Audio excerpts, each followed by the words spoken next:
भाग 4।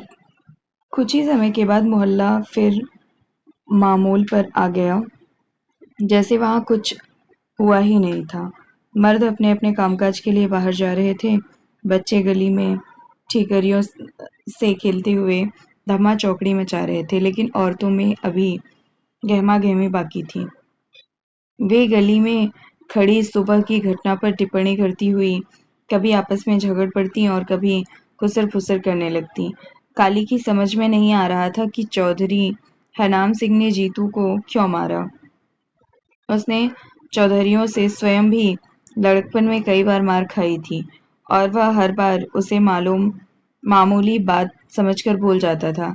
इस बात पर उसे कभी शर्म महसूस नहीं होती थी, लेकिन जीतू को मार पड़ने पर उसे बहुत दुख था, बहुत क्रोध आ रहा था। वह घर वह घर आज दीवार के सहारे जमीन पर ही बैठ गया और खोया सा छत की ओर देखने लगा। हाथ एक दूसरे से उलझने लगे और दाईं टांग अपने आप ही हिलने लगी।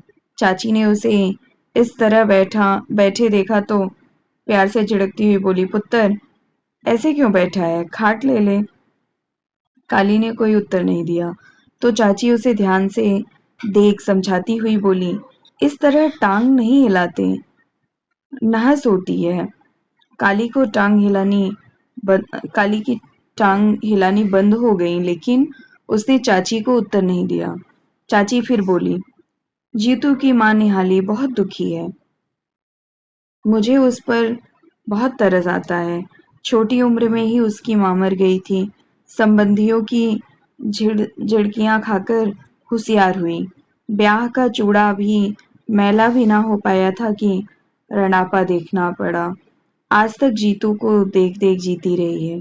उसे उम्मीद थी कि बेटे का सुख देखेगी, पर ऐसा लगता है कि वह भी नसीब में नहीं है। चाची ने अपनी बात जारी रखते हुए कहा, निहाली जितनी भोली है, जीतू उतना ही शैतान है। घर आता है तो माँ से लड़ता है, बाहर जाता है तो लोगों से झगड़ा मोल लेता है, 7 कोस का बल खाकर झगड़ा करने जाता है। आज उसे चौधरी ने मारा, सुना है नाक की हड्डी टूट गई है, खून के परनाले बह गए हैं। निहाली बेचारी की रो रो कर आंखें सूज गई हैं। उसे तो जिंदगी के आखिरी पहर में भी दुख ही दुख मिला है। चाची परमात्मा को याद करती हुई काली की ओर देखने लगी। वह सोच में डूबा धीरे धीरे सिर हिलाता हुआ बोला, चाची, चौधरी ने जीतू को नाजायज मारा है। उसका कोई कसूर नहीं था। अगर जीतू की जगह मैं होता तो चौधरियों की बाह मरोड़ देता। काली की बात सुन चाची उसकी ओर भय और आश्चर्य से देखने लगी, और जब वह दरवाजे की ओर बढ़ा तो वह घबरा गई। फिर उसे रोकती हुई बोली, काका तू कहाँ चला? अपने अंदर बैठ। चौधरी और जीतू का झगड़ा है, हमें उसमें क्या लेना देना। परंतु काली दरवाजे से बाहर निकल गया। वह पीछे जाकर उसे देखने लगी।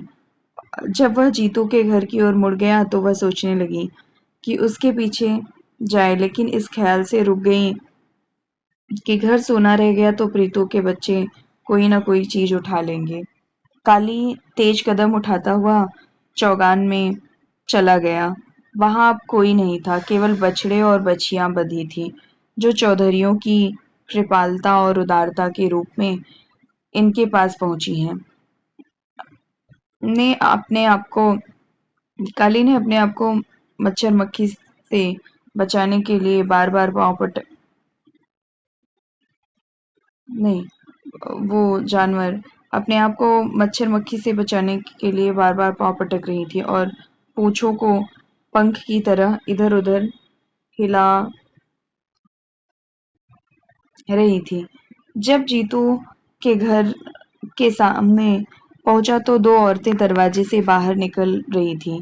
एक बाबे फत्तू की पत्नी बेबे हुक्मा, जो लाठी के सहारे रास्ता टटोलकर आगे बढ़ रही थी, और दूसरी निक्कू की घरवाली प्रीतो, जो 1 दर्जन बच्चे जनने के बाद भी रंगदार दातुन और तेल के सहारे यौवन की सीमाओं में ही रहना चाहती थी। बेबे हुक्मा ने 13 बच्चे को जन्म दिया था, लेकिन उनमें से 12 को अपने हाथ से धरती की गोद में लिटा दिया था। वह परमात्मा के डर के कारण शिकायत भी नहीं करती थी। उसका दिल इतना नर्म हो गया था कि वह कांटे की चुभन को तलवार की काट समझकर अपना बुरा हल कर लेती थी। जीतू के नाक से खून बहता देख बेबे हुक्मा रो पड़ी और सुबकियां लेती हुई केवल इतना ही कह सकी कि उस परमात्मा से डरना चाहिए जो सबका अहंकार तोड़ता है। गली में आती हुई वह प्रीतों को यही समझा रही थी कि माया का अहंकार नहीं करना चाहिए। गरीब की आह तो महामारी से भी बुरी होती है। लेकिन जवाब में प्रीतो तुनक कर बोली, बेबे, जीतू भी तो आफत है। आफत, इस पर जवानी क्या आई है, पूरा मुस्तंडा बन गया है। मोहल्ले भर की बहू बेटियों को मैली आंखों से देखता है। तकिए में बैठकर मुटियार लड़कियों के घबरू लड़कों के साथ रिश्ते जोड़ता है। अगर इसकी माँ जाई बहन नहीं है तो इसका यह मतलब तो नहीं है कि वह सरकारी सांड की तरह चारों तरफ फसलों को मुंह मारता फिरे। प्रीतो ने अपने दिल की भड़ास निकाल ली और अपनी लड़की लच्छो का मंगू के साथ वह रिश्ता तोड़ दिया जिसके बारे में जीतू तकिए में बैठकर बातें किया करता था। लेकिन यह सब कुछ कह देने के बावजूद प्रीतो के मन में अभी कसक रह गई थी। वह बेबे के झुके हुए कंधों पर हाथ रखती हुई ऊंची आवाज में बोली, बेबे, जीतू ने परसों तकिए में कहा था कि मंगू बदमाश है, लच्छो का बाप बदमाश है, मोहल्ले की सब लड़कियां लुच्ची हैं, चौधरियों के लड़के लफंगे हैं। मंगू को पता चल गया तो वह उसकी हड्डी पसली एक कर देगा। बहुत जहरीला आदमी है। बेबे हुक्मा ने प्रीतो को कोई उत्तर नहीं दिया और परमात्मा की याद करती हुई आगे बढ़ती रही। प्रीतो ने फिर बात शुरू की तो बेबे रुककर बोली, प्रीतो, तू मुझे समझा रही है? मैं इसी मोहल्ले और गली में रहती हूँ। काली उनके पास पहुंचकर रुक गया। उसने बेबे हुक्मा को मत्था टेका, उसके गर्दन ऊपर उठा और आंखों पर बाएं हाथ से छतरी बना काली को पहचानने की कोशिश करते हुए पूछा, पुत्र, तू कौन है? मैंने पहचाना नहीं। बेबे, मैं काली। अभी अपनी बात पूरी नहीं कर पाया था कि प्रीतो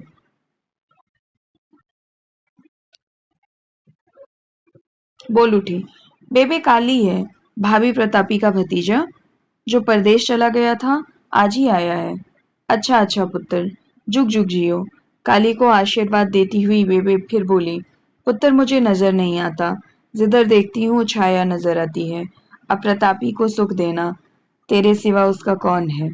तू परदेश चला गया था तो बेचारी 8 आंसू रोती रही। बेबे, बाबे का क्या हाल है? दलीपा आजकल कहाँ है? काली ने पूछा। काका, तेरे बाबा का हाल ऐसा ही है। बुढ़ापा अपने आप ही सबसे बड़ा रोग है। ऊपर से बीमार रहता है, कभी खांसी है तो कभी ताप, कोई ना कोई रोग घेरे ही रहता है। बाकी रहा दलीपा, अपनी मौज कर रहा है। महीने 2 महीने बाद चक्कर लगा जाता है। शहर में जूते बनाने का काम करता है, अपना गुजारा कर रहा है, राजी खुशी रहे। बेबे हुक्मा ने ठंडी आवरी जैसे बहुत सी बातों को जबान पर आने से रोक दिया हो। फिर वह खेत भरे स्वर में बोली, निहाली का दुख मुझसे देखा नहीं गया। जीतू तो मार खाकर खाट पर पड़ गया। वह बेचारी व्याकुल हो रही है। अच्छा, जो कर्मों में लिखा है मिलकर ही रहेगा। बेबे की बात सुन प्रीतो तुनक कर बोली, जीतू को चौधरी ने कौन सा गड़ासा मारा है? रंडी माँ के साथ खेल खेलता है। खाट पर यूं पड़ा है जैसे सिर पर कुल्हाड़ा लगा हो। काली ने प्रीतो की ओर ध्यान से देखा और कुछ कहे बिना ही आगे बढ़ गया। जब वह जीतू के घर पहुंचा तो ताई निहाली जीतू के नाक और मुंह से खून साफ करने की कोशिश कर रही थी। जब भी वह अपना हाथ जीतू के नाक की ओर बढ़ाती तो वह चीखता चिल्लाता हुआ उसे परे हटा देता। काली को देख ताई निहाली जीतू की ओर संकेत करती हुई बोली, काली देख, चौधरी ने इसका क्या हाल कर दिया है। नाक को हाथ लगाती हूँ तो तड़प उठता है। भला इसने चौधरी का क्या बिगाड़ा था जो इसे पुलसियों की मार मारी है। पूरा साल उसकी बेगार करता रहा और इसे सारी मेहनत का यही नाम मिला है। ताई निहाली के हाथ से कपड़ा लेता हुआ काली बोला, ताई ला, मैं खून साफ करता हूँ, तू घड़े में पानी ला। ताई निहाली के उठने से पहले ही दरवाजे की ओट में खड़ी ज्ञानो ने झट सामने आ कहा, ताई तू बैठ, मैं पानी देती हूँ। काली ने चौंक कर उसकी ओर देखा और क्षण बाद ही उसकी आंखों के सामने 6 साल पहले की एक बेबाक, निडर, झगड़ालू और खुले बालों वाली लड़की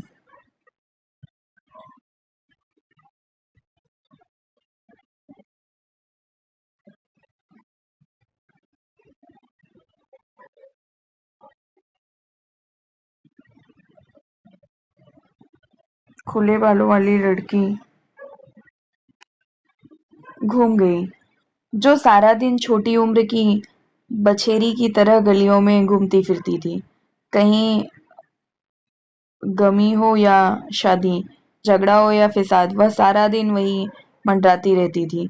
काली ने ज्ञानो की ओर ध्यान से देखा और उसके यौवन और सुडौल शरीर को निहारता हुआ बोला, ज्ञानो, तू तो बहुत बड़ी हो गई है। तू भी तो बड़ा हो गया है। ज्ञानो ने बेबाकी से उत्तर दिया, फिर लजाती हुई बाहर निकल गई। ज्ञानो हाथ में पानी की कटोरी लिए जीतू के सिरहाने खड़ी हुई। काली गीला कपड़ा जीतू के होठों और नाक के नीचे फिर उसे निचोड़ता तो सुर्ख पानी देख ताई निहाली का दिल बैठ जाता। वह रोती हुई बोली, जीत के अंदर से लहू के घड़े निकल रहे हैं। अगर 2-4 बार ऐसी ही मार पड़ी तो यह इस दुनिया जहान से जाता रहेगा। काली ने ताई को तसल्ली देते हुए हंसकर कहा, ताई, ये खून नहीं, पानी है, तो क्यों इतना घबरा रही है। जीतू के चेहरे से खून साफ करके काली उसके नाक पर पानी की टकोर करने लगा। फिर उसने जीतू से नम्र स्वर में पूछा, जीतू, अब तबीयत कैसी है, दर्द कुछ कम हुआ। उसने कोई उत्तर नहीं दिया, केवल बेबस नजरों से काली की ओर देखता रहा। उसकी आंखों में गहरी मटियाली धुंध सी छाई हुई थी। उसने अपनी आंखें काली की आंखों में डाल दी, फिर उसका हाथ अपने हाथों में दबाते हुए पूछा, काली, तू तो इस गांव से चला गया था, दोबारा इस नर्क में क्यों आ गया है। और कहाँ जाता, आदमी सब जगह से निराश होकर घर को ही तो लौटता है। काली ने जीतू को समझाते हुए नरमी से कहा। जीतू ने आंखें मूंद लीं और मुंह दूसरी ओर फेर लिया। कुछ क्षण बाद उसने पलटकर काली की ओर देखा, जैसे उसे उसकी बात पर विश्वास नहीं आया था। उसकी आंखों में अविश्वास की झलक देख काली भी सोच में पड़ गया और उसने मुंह दूसरी ओर फेर लिया। लेकिन जब जीतू ने अपना प्रश्न दोहराया तो वह उसका कंधा थपथपाता हुआ बोला, जीतू, अपने घर में बैठकर दुनिया बहुत बड़ी नजर आती है, लेकिन गरीब आदमी के लिए यह हर जगह तंग है। फिर वह बात पलटने के लिए ताई निहाली से बोला, ताई, जीतू को 2 घूंट चाय के मिल जाए तो इसके शरीर में गरमायश आ जाएगी। ताई निहाली सोच में डूबी हुई बोली, घर में गुड़ तो है, चाय की पत्ती भी मिल जाएगी, लेकिन दूध कहाँ से आएगा। चौधरियों के घरों से तो लस्सी भी बहुत मुश्किल से मिलती है, दूध कौन देगा। गली में तो सिर्फ मंगू के घर में ही भैंस है, वहां से दूध तो क्या, खाली बर्तन भी वापस नहीं मिलेगा। ज्ञानों को ताई निहाली के ये शब्द बहुत बुरे लगे, लेकिन साथ ही उसे यह एहसास भी हुआ कि ताई ने जो कुछ कहा है वह सच है। ज्ञानो अभी सोच ही रही थी कि क्या उत्तर दे, काली झट से बोल उठा, मेरे घर में दूध है, सवेरे चाची कहीं से ले आई थी, मैं दौड़कर ले आता हूँ। काली के जाने के बाद ताई निहाली परमात्मा को याद करती हुई ज्ञानो से बोली, जीतू की तरह काली का बाप भी बहुत छोटी उम्र में ही मर गया था। काली बेचारे को तो उसकी शक्ल भी याद नहीं होगी। इसका बाप बहुत हौसले वाला आदमी था, पहलवानी करता था, इज्जतदार बंदा था। चौधरी भी कम ही उसके मुंह आते थे। थाना तक उससे दबता था। शरीफों का शरीफ और बदमाशों का बदमाश था। काली की माँ भी उसके बाप के मरने के 2 साल बाद ही चल बसी थी। प्रतापी बेचारी ने चप्पे गिन गिन कर पाला है। बहुत अच्छा लड़का है। जीतू से 3 महीने बड़ा है। ज्ञानो ताई निहाली की बातें बहुत दिलचस्पी से सुन रही थी। जब काली वापस आया तो वह झेप कर आंगन में चली गई। ताई निहाली दूध लेकर चाय बनाने के लिए आंगन में आ गई। काली ने दरवाजे में रुककर चारों ओर अच्छी तरह देखा। फिर जीतू के पास आ उसने जेब में एक छोटी सी गठड़ी खींच ली और उसमें से सीसी निकाल जीतू को दिखाता हुआ बोला, अभी तेरे नाक के अंदर यह दवाई लगाता हूँ। पहले तो यह दर्द करेगी, फिर एकदम आराम आ जाएगा।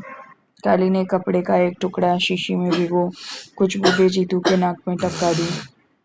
जीतू ने दर्द से कराहते हुए हाथ मुंह पर रख लिया। सब्र कर, अभी आराम आ जाएगा। काली ने उसका हाथ मुंह से उठा दिया। 2-4 बूंदें नाक से बाहर बहकर जीतू के ऊपरी ओंठ पर फैल गईं और कुछ गले में उतर गईं। उसने उन्हें चाट लिया और बुरा सा मुंह बनाकर बोला, दारू शराब है ना? फिर जीतू ने एकदम खुश हो कहा, यह तो ठेके की शराब जैसी है। उत्तर में काली मुस्कुरा दिया और शीशी को कपड़े में लपेट जेब में रख लिया। जीतू ऊपरी ओंठ पर जबान फेरता हुआ बोला, यह तो एकदम अंग्रेजी ठेके की है। देसी का तो स्वाद ही और होता है। काली उत्तर में फिर मुस्कुरा दिया। जीतू उठकर बैठता हुआ बोला, चाय पीकर क्या करूंगा, इसी के 2 घूंट दे दो, दर्द कम हो जाएगा। काली ने मुस्कुराते हुए उसके मुंह पर हाथ रख दिया। ताई निहाली चाय लेकर आई तो जीतू ने बेदिली से 2 घूंट पिए और फिर लेट गया। ताई उसका सिर दबाने लगी। उसके बूढ़े हाथों में इतनी ताकत नहीं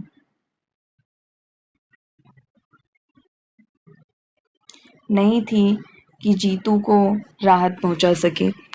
काली ने ताई को उठा दिया और स्वयं जीतू का सिर दबाने लगा। ज्ञानो खाट की पयाती खड़ी थी। काली कभी-कभी कनखियों से उसकी ओर देख लेता। कुछ समय के बाद जीतू ने आंखें खोल दी और एक बार फिर ऊपरी ओंठ पर जबान फेरने लगा। गुड़ के स्वाद पर उसने बुरा सा मुंह बना लिया। काली ने जीतू के ऊपर झुकते हुए दबी आवाज में पूछा, चौधरी के खेत में जानवर क्या तूने हाके थे? नहीं, मैंने तो उसमें गड़ी के भट्ठे पर था। तो फिर किसने हाके थे? मुझे पता नहीं, जिसकी जी चाहे सौगंध दे दो। काली की इन प्रश्नों ने जीतू इन प्रश्नों से जीतू परेशान सा हो उठा। मंगू ने तुम्हारा नाम क्यों लिया? काली ने पूछा। मंगू का नाम सुन ज्ञानू चौकन्नी हो गई और जीतू की ओर ध्यान से देखती हुई उसके उत्तर की प्रतीक्षा करने लगी। वह उठकर बैठता हुआ बोला, इसलिए कि मैं उसे अच्छा नहीं लगता, मैं उसकी चौधर नहीं मानता, इसलिए वह मेरी जान का दुश्मन बना हुआ है। काली चुप रहा। जीतू लेटता हुआ फिर बोला, तुम गांव में रहोगे तो जल्दी ही मंगू के रंग ढंग देख लोगे। ज्ञानो भयभीत नजरों से काली के गंभीर चेहरे को देखती रही। वह नहीं चाहती थी कि काली और मंगू में किसी प्रकार का बैर भाव पैदा हो। वह अपने मन को किसी दूसरी ओर लगाने के लिए जीतू की खाट के नीचे पड़े खून के लिथड़े कपड़े के टुकड़े को उठाने लगी। ताई निहाली ने 1-2 बार ज्ञानों को मना भी किया, लेकिन जब वह उन्हें समेटकर झाड़ू लगाने लगी तो ताई प्रफुल्लित हो बोली, पुत्र रब तुम्हें भाग्य लगाए, तुम्हें राजा घर मिले। ताई उसे आशीर्वाद दे रही थी कि दरवाजे पर जोर की ठोकर पड़ी और मंगू बदमस्त सांड की तरह अंदर घुसा और जीतू की खाट के पास आ खड़ा हुआ। ज्ञानू ने झाड़ू वहीं छोड़ दिया और घबराई हुई दरवाजे की ओर बढ़ने लगी। जीतू बेचैनी से खाट पर करवटें बदलने लगा। ज्ञानू को देख मंगू ने ऊंचे स्वर में पूछा, तू यहाँ क्या कर रही है? तू घर पहुंच, तेरे टुकड़े करके जमीन में गाड़ दूंगा। ज्ञानू डर से दीवार के साथ सट गई और उसके साथ रेंगती हुई दरवाजे की ओर बढ़ने लगी। वह नहीं चाहती थी कि काली के सामने मंगू उसका अपमान करे। वह मंगू के बराबर पहुंची तो उसने लाठी का सिर उसके पेट में चुभो दिया। ज्ञानू चीखती हुई बाहर दौड़ गई। काली को मंगू की इस हरकत पर बहुत क्रोध आया। काली को मंगू की इस हरकत पर बहुत क्रोध आया, लेकिन वह चुप रहा। ताई निहाली ने मंगू को छिड़क दिया। कैसा बेदर्दी है, कसाई की तरह मारता है। बेचारी जीतू का हाल पूछने चली आई थी। फिर ताई ने उसे समझाते हुए कहा, मंगू पुत्र देख, बराबर की बहन पर हाथ नहीं उठाते। वह भी अपनी बात पूरी भी ना कर पाई थी कि वह बीच में ही बोल उठा, चुप रह माई, ज्यादा बातें ना बनाया कर। फिर वह लाठी के सहारे जीतू की खाट पर झुकता हुआ बोला, जीतू क्यों मुकर कर रहा है? अभी तो कुछ भी मार नहीं पड़ी है। अभी तो थाने वाले तेरी हड्डियों का सुरमा बनाएंगे। फिर उसने ताई निहाली से कहा, माई तूने इसे सिर पर चढ़ा रखा है, उठा इसे, बेकार खाट तोड़ रहा है। अगर बात थाने तक पहुंच गई तो वे मार मार कर इसे दिन में तारे और रात को सूरज दिखा देंगे। चौधरी के खेत में बाड़ लगाई जा रही है, इसे कहो वहां चला जाए, चौधरी खुश हो जाएगा। मंगू ने अभी तक काली से कोई बात नहीं की थी। वह उसे ध्यान से देखता हुआ बोला, सुना काली, तुम्हें तो शहर का राशन घी की तरह लगा है। मरियल बछड़े जैसा गया था और सांड की तरह पलकर आया है। खैर गांव में रहा तो 2 महीने में ही सारी चर्बी ढल जाएगी। यहाँ किसी को हराम की रोटी नहीं मिलती।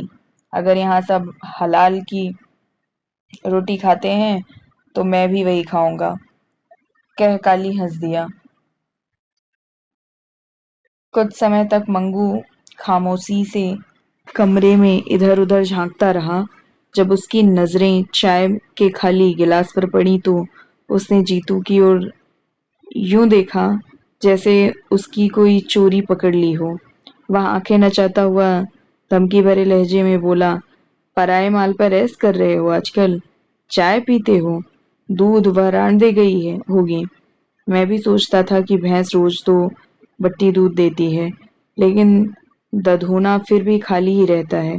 अभी जाकर उसकी खबर लेता हूँ। मंगू ने घूर कर सबकी ओर देखा और लाठी पटकता हुआ बाहर निकला। उसने जाने के बाद कुछ समय तक सब चुप बैठे रहे। काली ने जीतू की ओर देखा और सोच में डूबा हुआ बोला, मंगू तो बहुत आगे निकल चुका है। जीतू ने बहुत कमजोर आवाज में उत्तर दिया, आप सारा दिन चौधरी की दहलीज चाटता है और यहाँ सब पर रौब गांठता है, सारे मोहल्ले को गालियां देता है। न बड़े की शर्म न छोटे का लिहाज। प्रीतों की लच्छों को तो दिन दहाड़े